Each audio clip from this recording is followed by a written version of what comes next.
જ્ઞાન વગરનું કર્મ માણસને અનેક જન્મોમાં બાંધે છે, પરંતુ માત્ર જ્ઞાન શુષ્ક છે. જ્ઞાન પૂર્ણ કર્મ સાથે તે કર્મમાં પ્રેમ અને વિનાશ પણ જોઈએ, તો જ તે કર્મ દીપી ઉઠે, સુગંધિત બને. નહીં તો ભાવ વગરનું કર્મ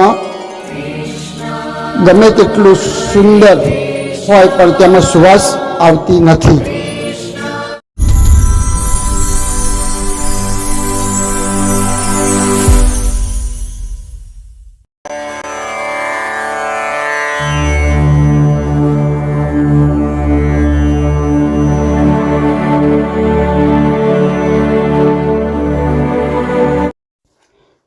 ભજે વ્રજે કમંડનમ સમસ્ત પાપખંડનમ સ્વભક્તચિતરંજનમ સદેવ નંદનંદનમ સુપીચ ગૂચમસ્તકમ સુનાદ વેણુહસ્તકમ અનંગરંગ સાગરમ નમામિ કૃષ્ણનાગરમ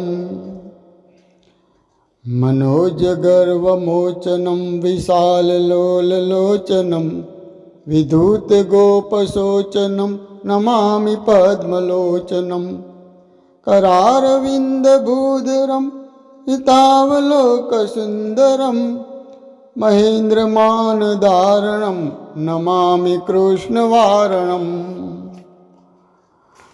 યદા તદા યથા તથા તથૈવ કૃષ્ણ સત્કથા મયા સદેવ ગીયતા તથા કૃપા વિધીયતામ પ્રમાણિકાષ્ટકંદયમ જપત્યજીત્ય પુમાન ભવેત્સ નંદનંદને ભવે ભવેષુ ભક્તિમાન ભવે ભવેષુ ભક્તિમાન.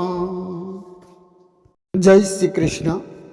વાલા ભક્તજનો, આપણે શ્રી કૃષ્ણાષ્ટકમ અંતર્ગત ગયા પ્રકરણમાં સુપીચ્છ ગુચ્છ મસ્તકમ એટલે કે જેને પોતાના મસ્તક પર મોરપીંછ ધારણ કરેલ છે એવા ભગવાન શ્રી કૃષ્ણનું વર્ણન કર્યું હતું અને જોયું હતું કે મોરપીંછ દ્વારા શ્રી કૃષ્ણ ભગવાનના જીવનમાં જ્ઞાનની શ્રેષ્ઠતા દર્શાવે છે અને સમજાવે છે કે તમારી કૃતિ પાછળ, કર્મ પાછળ જો જ્ઞાન નહીં હોય, સાચી સમજ નહીં હોય તો જ્ઞાન વગરનું કર્મની કોઈ કિંમત નથી.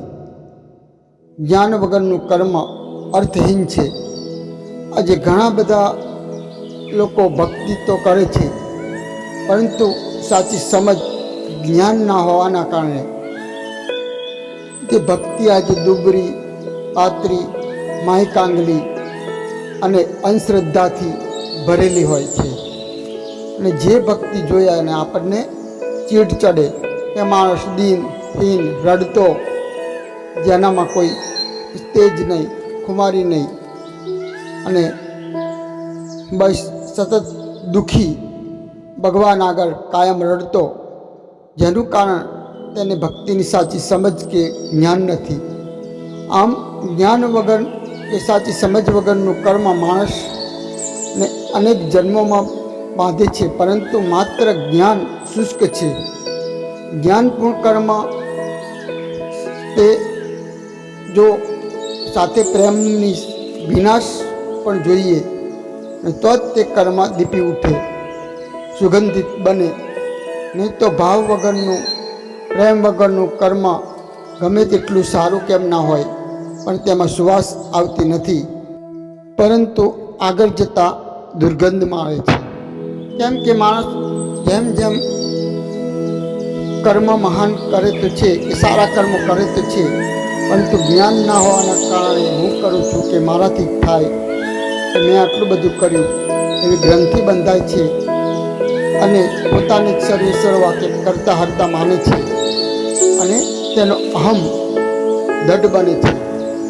આ કર્મમાં અહમની દુર્ગંધ માણે છે અને તેથી જ આ બાબત આગળ દર્શાવવા માટે ભગવાન શંકરાચાર્ય એ કહે છે કે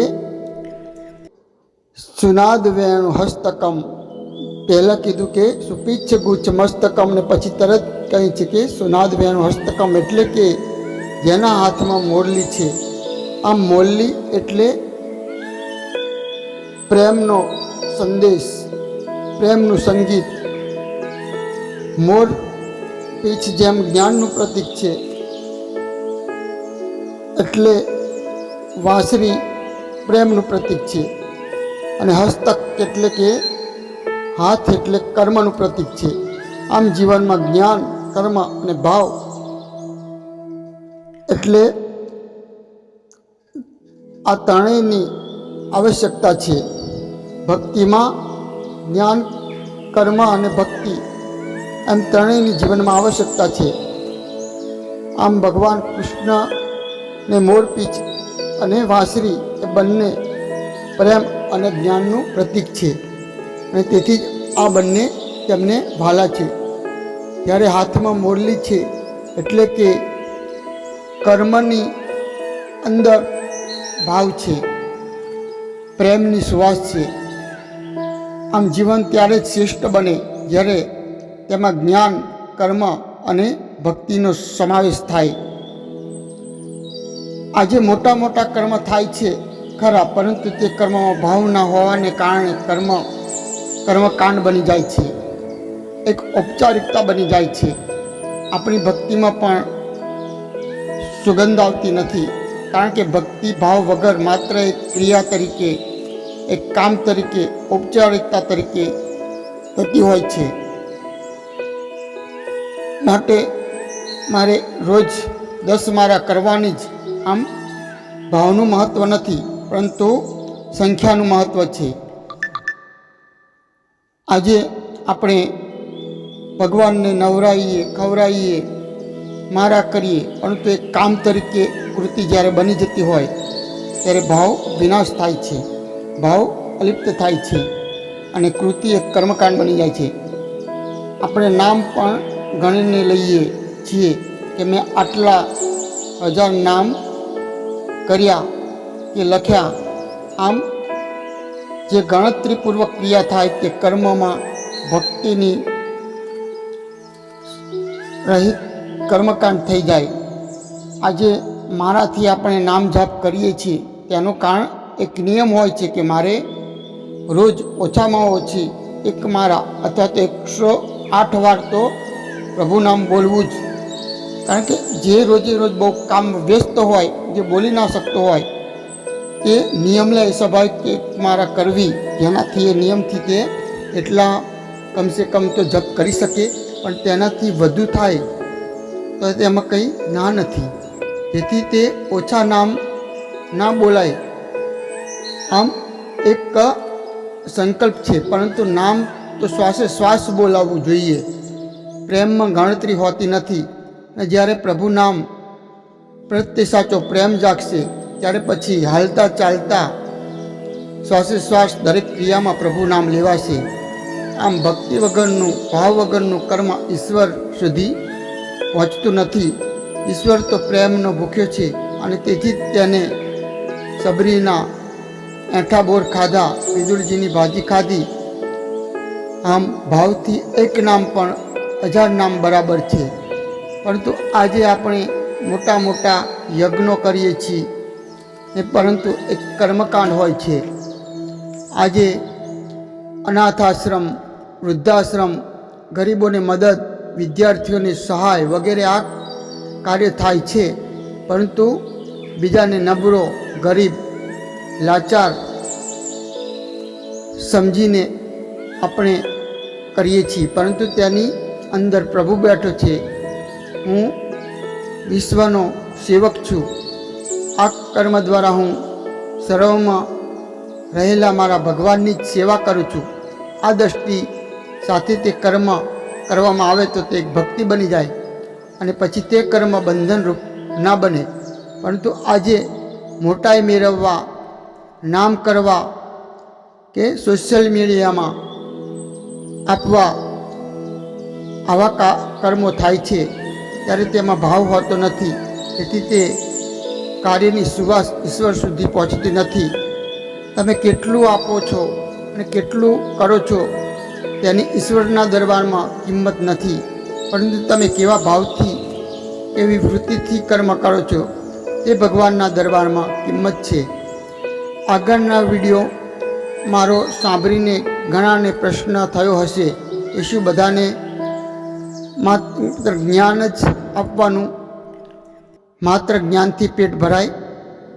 કોઈ ભૂખ્યો હોય અને આપણા દ્વારે આવે તો તેને જ્ઞાન આપી રવાના કરવાનો, શું તેને જમવા નહીં આપવાનું?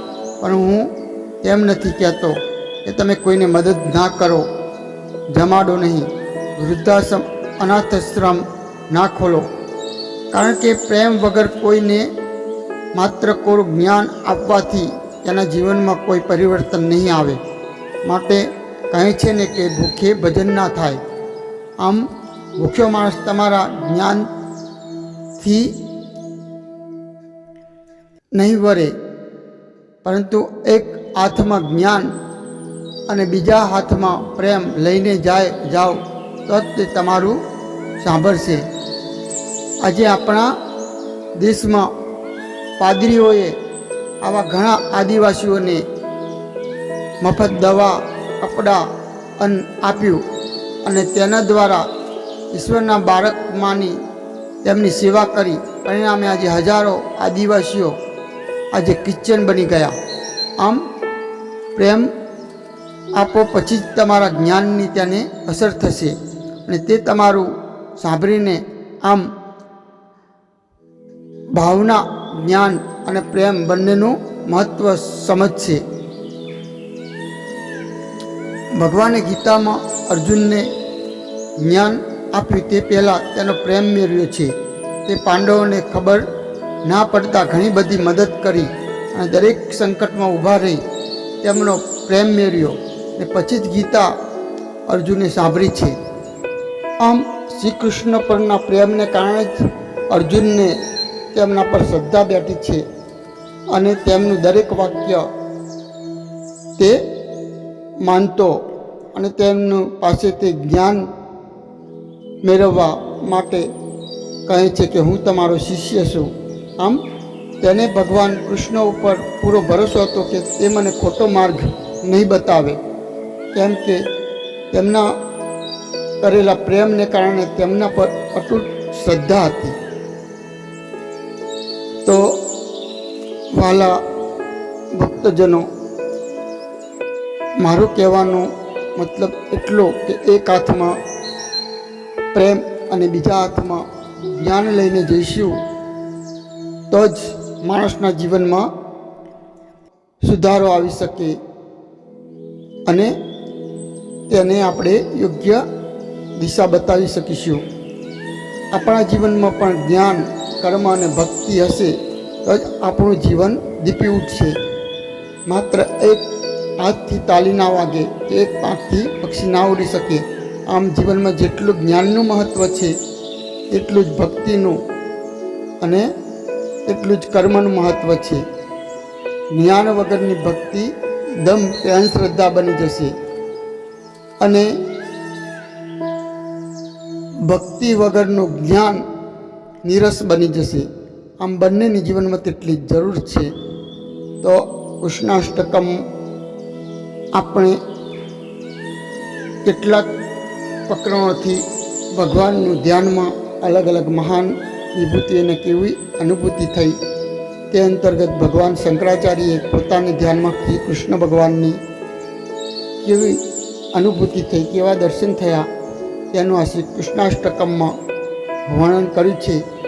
તે મેં મારી બુદ્ધિ અનુસાર આપની સમક્ષ રજૂ કરવાનો પ્રયત્ન કર્યો છે. આમ આ સ્તોત્રનું આપણે ઘણું બધું લાંબુ છે અને તેનું આખું સ્તોત્ર આપણે લેવા જઈએ તો અનેક કોડીઓ આની ઉપર બની શકે તેમ છે. પરંતુ મારે તો અહીંયા આપણો મેન વિષય શ્રીમદ ભગવદ્ ગીતા મનના ઘડતર માટે કઈ રીતે ઉપયોગી છે અને તેમાં મનને ભગવાનના ધ્યાનમાં કેવી રીતે સ્થિર થઈ શકે, કઈ રીતે કરી શકે એનો આપણને અનુભવ મળે તે માટે આ અલગ અલગ મહાપુરુષોની અનુભૂતિ તેમને થયેલા ભગવાનના ધ્યાનનો આપણે અભ્યાસ કરીએ છીએ, જેથી આપણને યોગ્ય ધ્યાન માટે દિશા મળી રહે. તો આ સ્તોત્રને આપણે અહીં જ પ્રણામ કરી અને આવતા ઓડિયોથી આગળ વધીશું. અને બીજા એક મહાપુરુષને ભગવાનના દર્શન થયા પછી તેમના જીવનમાં કેવો બદલાવ આવ્યો, ધ્યાનમાં ભગવાનના દર્શન થાય પછી જીવન કેવું બની જાય તે તેમની દૃષ્ટિથી આપણે જોઈશું. તો આ સ્તોત્રને પ્રણામ કરતાં આપણે એટલું જ કહેવાનું, યદા તદા યથા તથા તથૈવ કૃષ્ણ સત્કથા મયા સદૈવ ગીયતા તથા કૃપા વિધીયતા પ્રમાણિકાષ્ટકંદયમ જપત્યદિત્યય પુમા ભવેત્સનંદ નંદને ભવે ભવે સુભક્તિમાન. હે પ્રભુ, હું જ્યારે ત્યારે અને ગમે ત્યારે ગમે તે સ્થિતિમાં હોય, પરંતુ સદા મારું મન તારામાં સ્થિર રહે,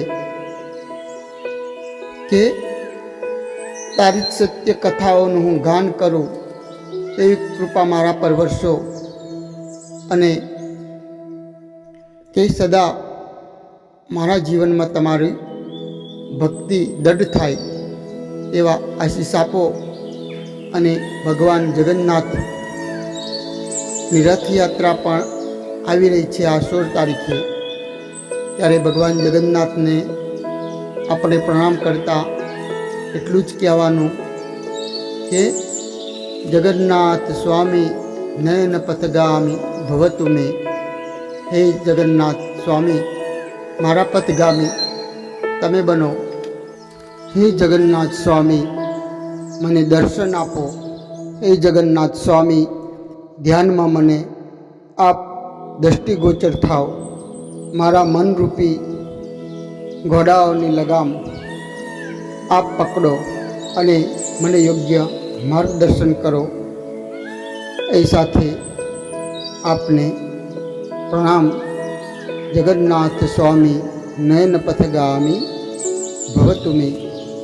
ફરી આવતા 11 આપણે બીજા વિષય લઈ અને શ્રીમદ ભગવદ્ ગીતા મનના ઘડતરમાં એ કઈ રીતે ઉપયોગી છે, ધ્યાનમાં ભગવાનના દર્શન થયા પછી જીવન કેવું પરિવર્તન આવે છે તેની વાત કરીશું. તો આપ સર્વને મારા જય શ્રી કૃષ્ણ. अच्युतं केशवं कृष्णदामोदरम्